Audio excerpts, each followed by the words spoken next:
Hello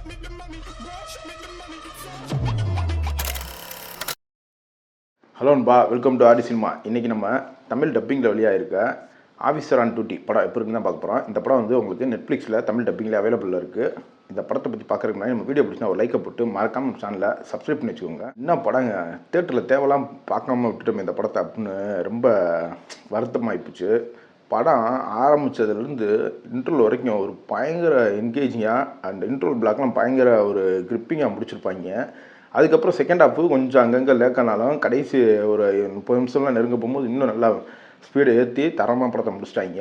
இந்த படத்தில் ஒரு சிம்பிள் லைனாங்க, ஒரு மிஸ்ஸிங் செயின் கேஸை எடுத்துக்கிட்டு அது அப்படியே அப்யூஸ் கேஸாக மாறுது, திருப்பி கடைசியில் அது ஒரு மர்டர் கேஸாக மாறி நம்ம ஹீரோ இந்த சம்பவங்கள்லாம் எப்படி கண்டுபிடிச்சி படத்தை முடிக்கிறார். இதுதான் படத்தோட சிம்பிள் லைனு. ஆனால் மலையாளத்தில் அப்படி பின்னிருக்காங்க இந்த படத்தில். ஸ்க்ரீன் பிளேவாக இருக்கட்டும், படத்தோட மேக்கிங்காக இருக்கட்டும், ஃபஸ்ட்டு எடிட்டிங்.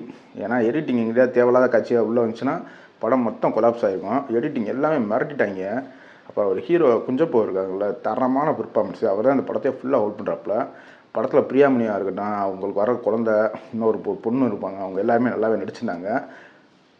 மெயினாக இந்த படத்தில் அந்த வில்லன் ரோல் பண்ணியிருப்பாங்க ஒரு 4 பேர், மிரட்டிட்டாங்க. உண்மையிலேயே சின்ன பசங்களாகவே இருந்தாலுமே தரமான ஒரு கேரக்டரு ரைட்டிங்கு, மிரட்டி விட்டாங்க. அதுலேயும் இன்டர்வலுக்கு அப்புறம் ஒரு மார்ச்சரில் வச்சு ஒரு ஃபைட் சீன் வரும். அந்த ஃபைட் சீன்ஸ்லாம் அல்டிமேட்டாக இருக்கும்.